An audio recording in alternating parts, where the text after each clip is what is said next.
TV20 news पर मैं हूं आपके साथ अशोक वर्मा। आप बने रहिए हमारे साथ, देखते रहिए TV20 न्यूज़। धन्यवाद।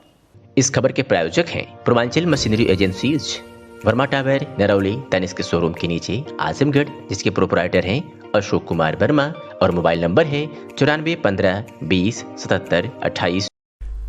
आजमगढ़ से खबर है, जहां टेरेसा एल्कजेंडर नाम की लड़की है जिसकी उम्र 15 साल है, जो कि साउथ अफ्रीका के अंगोला देश की रहने वाली है। पिछले 2 महीने से बच्चे की आंखों की रोशनी में धीरे धीरे गिरावट होने लगी।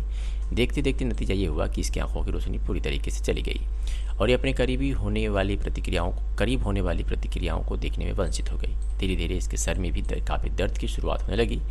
टेरेसा के घर वालों ने उसे डॉक्टर के पास ले गए, जहाँ पता चला कि टेरेसा के दिमाग में एक ट्यूमर है जिसे क्रेनियोफ्रेंजियोमा नाम की बीमारी कहते हैं। इस बीमारी का इलाज अंगोला में संभव नहीं था। टेरेसा के पेरेंट्स इस बीमारी के लिए कई देशों में बात कर चुके थे। इसी सिलसिले में उनकी बात अंगोला के ही सीनियर न्यूरोसर्जन डॉक्टर मैंडी इनोसेंटी से हुई, जो कि उस समय लाइफलाइन हॉस्पिटल में विजिट पे थे। डॉक्टर मैंडी लाइफलाइन हॉस्पिटल, जो कि कई विदेशी मरीजों का सफल इलाज कर चुका है, इसके विश्वस्तरीय कार्य और हाई टेक्निक सर्जरी करने की गुणवत्ता को देखकर उन्होंने टेरेसा के पेरेंट्स को इलाज के लिए लाइफलाइन हॉस्पिटल आने को कहा। पिछले महीने के अंतिम सप्ताह में टेरेसा अपनी माता और आंटी के साथ लाइफलाइन आजमगढ़ आए। यहाँ उनकी तमाम जांच हुई और 30 अप्रैल को टेरेसा को ऑपरेशन के लिए शिफ्ट किया गया। यह ऑपरेशन न्यूरोसर्जरी की सबसे जटिलतम सर्जरी में से एक है। टेरेसा की सर्जरी दूरबीन विधि से नाक के रास्ते से जाकर उसके दिमाग के ट्यूमर को सफलतापूर्वक निकाला गया।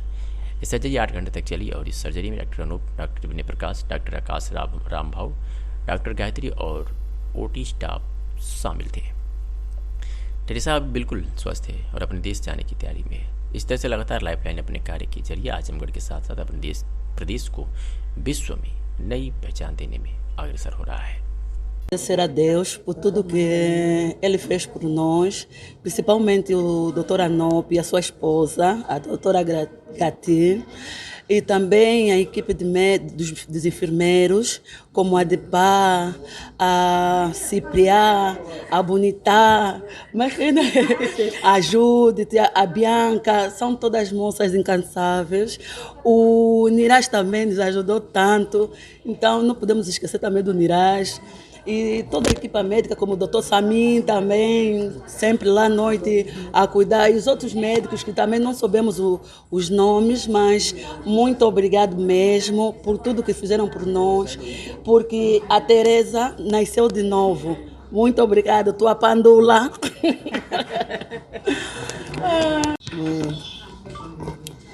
Primeiramente, o agradecimento vai para Deus Todo-Poderoso.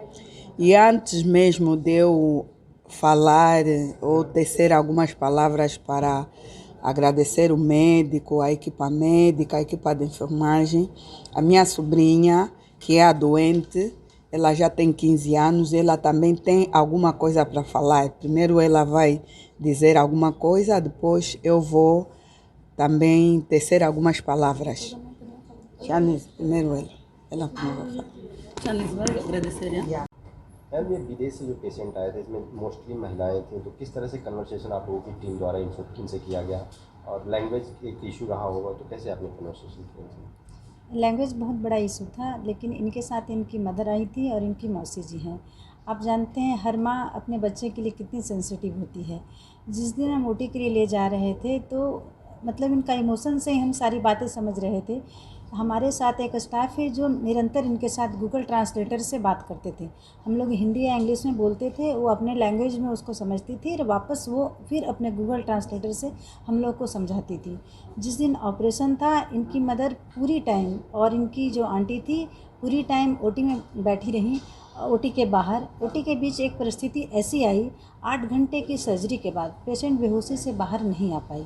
उस वक्त हम लोग को भी समझ में नहीं आ रहा था क्या पेशेंट के साथ कुछ क्या हो रहा है, लेकिन हम लोग ने तुरंत इमीडिएट डिसीजन लिया और सीटी कराई, जिस पे कुछ नई समस्याएं आई। और फिर वापस दोबारा सर्जरी हुई पेशेंट की। कुल मिला के सर्जरी एक बार 8 घंटे हुई, फिर 1 से 1.5 घंटे सर्जरी, और एनेस्थीसिया में करीब 14 से 15 घंटे रही। उसके बाद इसने अपना साइन दिखाना शुरू किया कि वापस सांस लेना शुरू किया। हम लोग को एक उम्मीद जागी, और उसके बाद ये अटेंडेंट को हम लोग ने लाकर दिखाया। जब अगले मॉर्निंग टेरेसा होश में आई तो ये लिटरली अपनी माँ से गले मिली, और माँ भी उसके गले से मिलकर रोना शुरू कर दी। तो ये चीज़ें देखकर हम लोगों को लगा कि हाँ, कि हमने कुछ अच्छा किया है, और इस तरह से हम बात करते थे। सर, आपकी टीम ने एक सर्जरी की है, तो क्या सर इम्पोर्टेंस है और क्या कहना चाहेंगे, किस तरह से आपके पास पेशेंट आया तमाम चीज़ें? टेरेसा अलेक्जेंडर नाम की एक पेशेंट बहुत ही दूर, यहाँ से अफ्रीका के भी एक सुदूरवर्ती हिस्से अंगोला से हमारे पास आई। इस पेशेंट को पिछले 2 महीने से सर दर्द और आंखों की रोशनी जाने की समस्याएं थी, जिसके द्वारा कारण वहाँ पे इसका सीटी स्कैन हुआ, और सीटी स्कैन में पता चला कि इसके ब्रेन में एक गंभीर ट्यूमर है जो कि पिट्यूटरी ग्लैंड से चिपका हुआ है, और बहुत बड़े हिस्से में ये एक बड़े हिस्से को प्रभावित किया हुआ है, और उसके कारण इसकी आंखों की रोशनी जा रही है, क्योंकि ये ट्यूमर आंखों की नसों को भी दबा रहा होता है। चूँकि ये सर्जरी बहुत ही जटिल होती है, इसलिए, और अंगोला का जो चिकित्सीय व्यवस्था है अभी उतना डेवलप नहीं है, तो इसलिए इस सर्जरी के लिए उन्होंने फिर विश्व स्तर पे कोशिश की। और उसी समय डॉक्टर मयांडी, जो कि अंगोला के एक सीनियर मोस्ट न्यूरो सर्जन हैं, वो इंडिया आए हुए थे और आजमगढ़ में लाइफलाइन विजिट पे थे। उन्होंने लाइफलाइन की परिस्थितियों को देखा, और यहाँ की विश्व स्तरीय जो व्यवस्थाएँ हैं और जो हम लोगों के रिजल्ट्स हैं उन्होंने वो देखे, क्योंकि वो 10-15-20 दिन लगभग यहाँ रहे, और उस बीच उन्होंने यहाँ पे हो रही रूटीन सर्जरीज़ को देखा कि किस लेवल पे यहाँ पे सर्जरीज़ हो रही हैं। तो उनके रिकमेंडेशन पे फिर ये पेशेंट हम लोगों के पास आई अंगोला से, और यहाँ पे फिर हम लोगों ने 30 अप्रैल को इस पेशेंट की सर्जरी की। नाक के रास्ते दूरबीन विधि से ये बहुत मैराथन सर्जरी जब 8 घंटे की परफॉर्म की गई, और ये इवन नाक के रास्ते की रूटीन सर्जरीज नहीं थी, ये नाक के रास्ते की बहुत जटिलतम सर्जरीज में से एक थी, जिसको एक्सटेंडेड ट्रांसनेजल अप्रोच के थ्रू किया जाता है। और ऑपरेशन के इमीडिएट पोस्ट ऑप में भी पेशेंट को कुछ समस्याएं हुई, तुरंत रीएक्सप्लोर करके दोबारा उसकी समस्याओं को दूर किया गया, और अब पेशेंट 2 से 3 दिन के बाद स्टेबल हो गई, पूरी तरह होश में आ गई, और अब वो वापस अपने देश वापस जाने की तैयारी में है, क्योंकि पूरी तरह स्वास्थ्य लाभ कर रही है। कितने घंटे से सर्जरी रही और क्या दिक्कतें आपको भी कुछ फेस करना पड़ेगा? कन्वर्सेशन भी इनसे दिक्कत हुई होगी। देखिए, सबसे बड़ा तो एक समस्या लैंग्वेज बार का ही होता है, और इनका न अटेंडेंट्स को हिंदी आती थी न इंग्लिश आती थी, तो खुद में एक बहुत बड़ी समस्या थी जिसके द्वारा इसको मैनेज करना था। लेकिन आज की तारीख में तकनीक आप जानते हैं, गूगल ट्रांसलेटर हर जगह अवेलेबल रहता है, तो हम लोग इनसे अपनी बात कह ले जाते थे। और सबसे बड़ी भाषा जो होती है इमोशंस की भाषा होती है, तो इमोशंस की भाषा वो हम उनकी समझते थे, वो हमारी समझते थे, और गूगल ट्रांसलेटर के थ्रू हमें अपने रूटीन कन्वर्सेशन में हमें कोई प्रॉब्लम नहीं आती थी।